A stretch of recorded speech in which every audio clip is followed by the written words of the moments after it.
ఇక్కడ ఈ గుండంకి ఒక ప్రత్యేకత ఏంటంటే ఈ గుండంలో స్నానం చేసినా కానీ ఎటువంటి వ్యాధులు కానీ ఎటువంటి చర్మ వ్యాధులు ఉన్నా పోతాయట. అలాగే సంతానం లేని వారికి అయితే ఇద్దరు దంపతులకి అయితే ఇక్కడ స్నానం చేసినట్లయితే వారికి సంతాన ప్రాప్తి కలుగుతుందని కూడా ఇక్కడ ఒక ప్రత్యేకత ఉందండి. ఇక్కడ లోపలికి వెళ్ళినట్లయితే బండ సందులో స్వామివారు అలాగే అమ్మవారు ఇద్దరైతే మనకు కనిపిస్తారు. అది చూద్దాము. అలాగే స్వామివారి పాదాలు కూడా ఉంటాయి ఇక్కడ.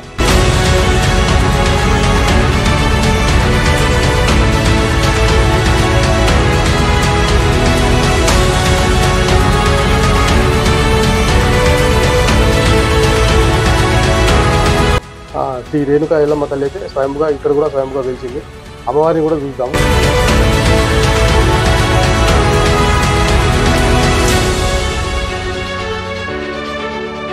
అయితే ఇక్కడ శివుణ్ణి బెల్లమల్లేశ్వర స్వామి రూపంలో ఇక్కడైతే పూజిస్తారట.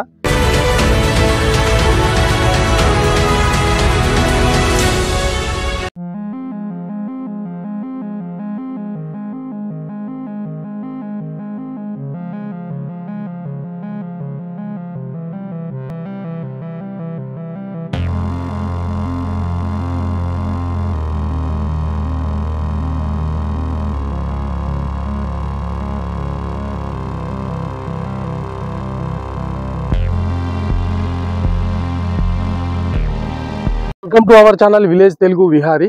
ఫ్రెండ్స్, ఈరోజు మనం అయితే ఇక్కడ మీరు బ్యాక్గ్రౌండ్లో చూస్తున్నారు కదా, ఈ కొండపైన అయితే స్వయంగా అయితే శివుడు వెలిసినాడట. అయితే ఈ ఆలయాన్ని అయితే ఈరోజు మనము ఈ వీడియోలో పూర్తిగా ఇక్కడ ఉన్నటువంటి ప్రత్యేకత, అలాగే శివుడు ఎలా వెలిసిండు, ఈ కొండలలో వెలిసినటువంటి శివలింగాన్ని అయితే ఈరోజు మనం దర్శించబోతున్నాము. ఇవన్నీ ఈ వీడియోలో మీకు పూర్తిగా చెప్తాను. చాలా అద్భుతంగా ఉంటుందట. మనం ఇంతవరకు అయితే మనం చూడలేదు, ఇదే ఫస్ట్ టైము. యూట్యూబ్లో కూడా ఎక్కడైతే కూడా ఈ వీడియో ఈ శివలింగాన్ని కూడా ఎవరు తీయలేరు, ఇదే మనం ఫస్ట్ సారి కాబట్టి ఇది స్కిప్ చేయకుండా చూడండి. ప్రతి ఒక్కరూ మన వీడియోకు ఒక లైక్ చేయండి. మీ లైక్ చేయడం వల్లనే మనకు కొంచెం గ్రోత్ పెరుగుతుంది. దయచేసి ఒక లైక్ అయితే చేయరి. ఇప్పుడు ఈ వీడియోని చూద్దాం. చూస్తున్నారు కదా, ఈ ప్రకృతి, అందమైన ప్రకృతి. ఇక్కడ పక్కనే చెరువు ఉంది గుట్ట కింద, చుట్టుపక్కల అన్ని పొలాలు. ఇంత మంచి ప్రకృతి ఒడిలో ఒక గుట్ట పైన శివయ్య అయితే వెలిసిండు. ఆ శివయ్యని అయితే మనం ఈరోజు చూద్దాము, దర్శిద్దాము. ఈ వీడియోను పూర్తిగా చూడండి.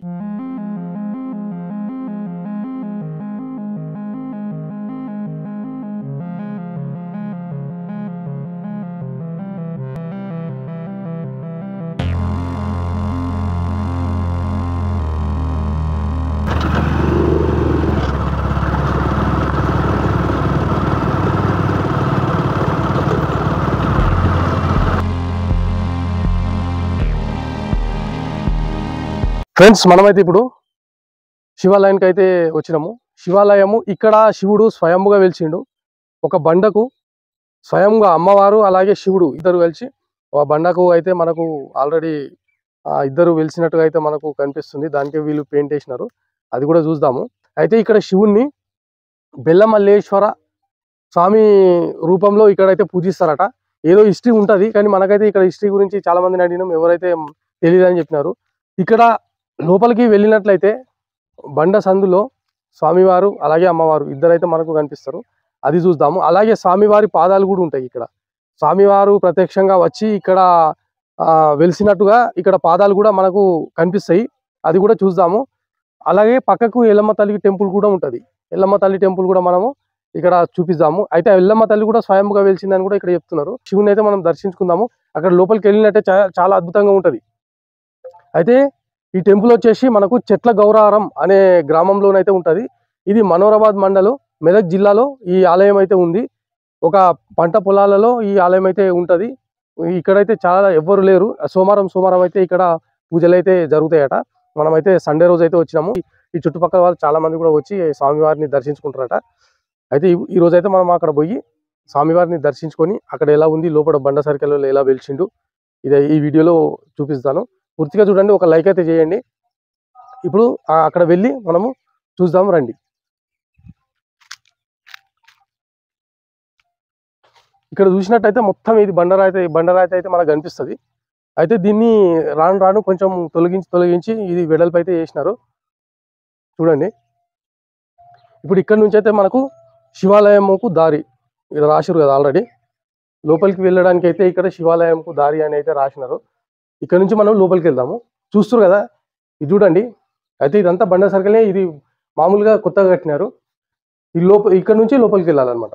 లోపలికి వెళ్ళి మళ్ళీ అక్కడ నుంచి బయటకు వెళ్ళడానికి వస్తుంది మనకు. ఇప్పుడు చూద్దాం రండి.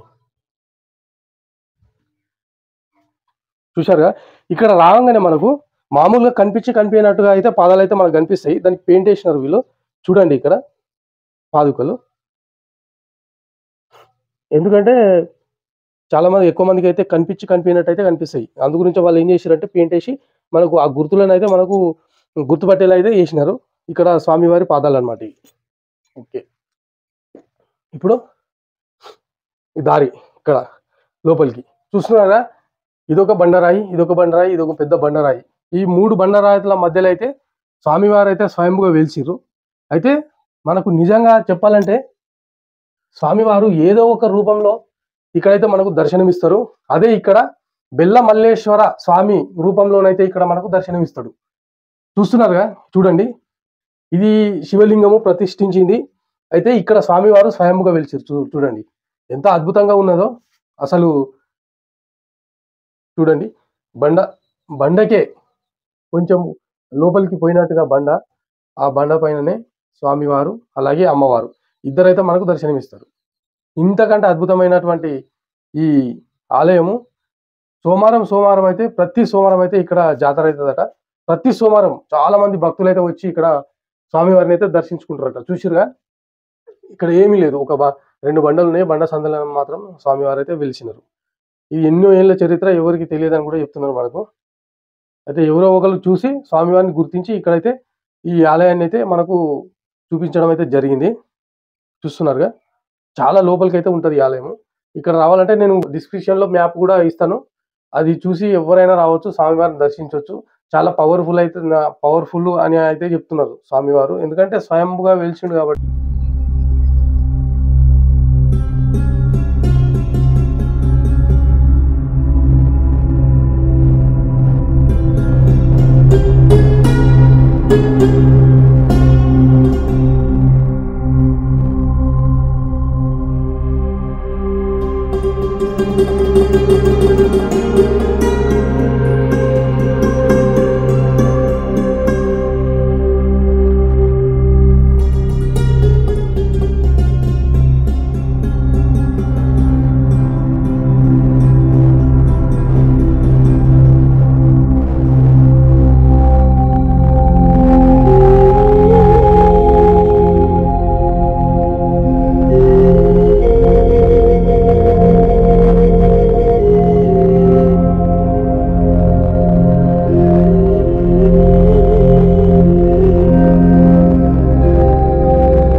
స్వామివారిని అయితే దర్శించుకున్నాం కదా.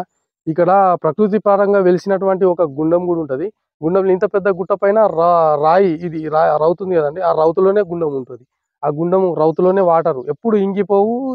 ఎన్ని సంవత్సరాలు అయినా అవి అట్లనే ఉన్నాయట. ఇంతవరకు ఎవరు వాటర్ పోయలేరు, దాంట్లో తీయలేరు. వాటర్ అయితే అట్లనే ఉంటాయట. ఇలా రౌతులో ఎంత ఎండ కొట్టినా కానీ ఆవిరైపోవట, అట్లనే ఉంటాయట. ఈ గుండానికి అయితే దారి ఇక్కడైతే మనకు చూపించారు. ఇక్కడైతే పోయి చూద్దాము రండి.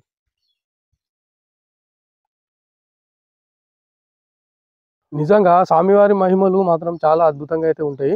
స్వామివారు ఇక్కడ స్వయంగా వెలిసిండు. అలాగే ఇక్కడ ఈ గుండంలో ఇక్కడ స్నానం చేసేవారు స్వామివారు, పూజ చేసుకునేవారు అయితే ఇక్కడ వారైతే చెప్తున్నారు. చూడండి,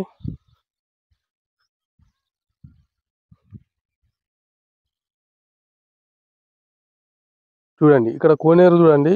వాటర్ కూడా చాలా నీట్గా ఉన్నాయి. ఇక్కడ నుంచి అయితే వాటర్ అయితే ఎక్కడి నుంచి అయితే వాటర్ వచ్చినట్టుగా మనకు ఆనవాళ్ళు అయితే లేవు. ఇక్కడ ఈ గుండంకు ఒక ప్రత్యేకత ఏంటంటే, ఈ గుండంలో స్నానం చేసినా కానీ ఎటువంటి వ్యాధులు కానీ ఎటువంటి చర్మ వ్యాధులు ఉన్నా పోతాయట. అలాగే సంతానం లేని వారికి అయితే, ఇద్దరు దంపతులచే అయితే ఇక్కడ స్నానం చేసినట్లయితే వారికి సంతాన ప్రాప్తి కలుగుతుందని కూడా ఇక్కడ ఒక ప్రత్యేకత ఉందండి. చూస్తున్నారు కదా, గుండము అద్భుతంగా, చాలా అద్భుతంగా బండరాతి మధ్యలో వెలిసిన గుండం అన్నమాట. ఫ్రెండ్స్, ఇప్పుడైతే మనము స్వామివారిని అయితే స్వయంగా వెలిచిండు, స్వామివారిని దర్శించుకున్నాం కదా. అలాగే స్వామివారికి ఎదురుగానే మనకు ఒక టెంపుల్, అమ్మవారు అయితే శ్రీ రేణుక ఎల్లమ్మ తల్లి అయితే స్వయంగా ఇక్కడ కూడా స్వయంగా వెలిచింది. అమ్మవారిని కూడా చూద్దాము. అయితే అమ్మవారి దగ్గర అయితే పుట్ట కూడా ఉంటది. పుట్ట కూడా అమ్మవారు ఎక్కడైతే, ఎల్లమ్మ తల్లి ఎక్కడైతే ఉంటుందో అక్కడ కంపల్సరీ పుట్ట ఉంటది. ఎందుకంటే అమ్మవారు ఆది శేషు అంటే నాగపడిగల రూపంలో అమ్మవారు అయితే దర్శనమిస్తది కాబట్టి అమ్మవారు కంపల్సరీ ఇక్కడ స్వయంగా వెలిసి భక్తులకు దర్శనమిస్తున్నారు. అమ్మవారిని కూడా చూద్దాము. తప్పకుండా ఒక లైక్ అయితే చేయండి ప్లీజ్. దయచేసి మీరు లైక్ చేయండి ఒకటి. ఇప్పుడు అమ్మవారిని దర్శించుకుందాం రండి. ఇప్పుడు మనం అక్కడి నుంచి అయితే ఇక్కడ వచ్చినాం కదా, ఇక్కడ నుంచి అయితే ఎగ్జిట్ అయిపోయినాము, బయటకు వచ్చేసినాం అనమాట. అయితే వాళ్ళు ఏం చెప్తున్నారంటే సోమవారం మండే రోజు ప్రతి సోమవారం ఇక్కడ పూజలు అయితే జరుగుతాయి అని చెప్తున్నారు. చూస్తున్నారుగా, ఇది ఒక పెద్ద కొండ అనమాట. ఈ కొండలో చూస్తున్నారుగా, ఇది ఒక పెద్ద కొండ. ఈ కొండలో అమ్మవారు అలాగే స్వామివారు అయితే స్వయంగా అమ్మవారి సమేతంగా వెలిసిరనమాట.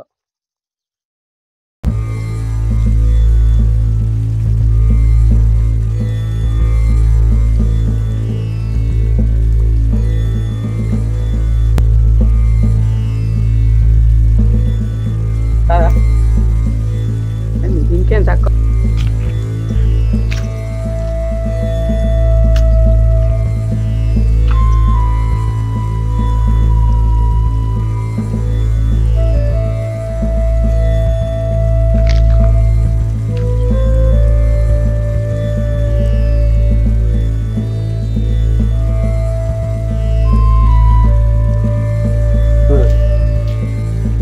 ఇంత అద్భుతంగా అయితే ఇక్కడ అమ్మవారు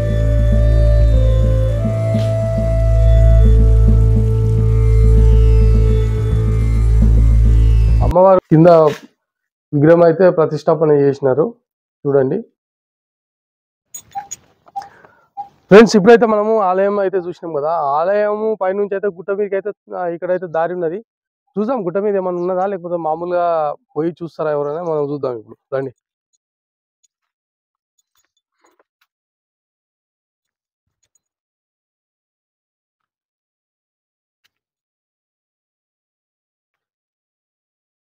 ఇక్కడైతే నాకు తెలిసి ఏం లేదు అనిపిస్తుంది, ఎందుకంటే టెంపుల్ కూడా కింద ఉంది కాబట్టి. మామూలు గుట్ట కాదు ఇది. ఇక్కడ తాడు కూడా కట్టినారు ఎక్కడానికి. చూడండి పైకి.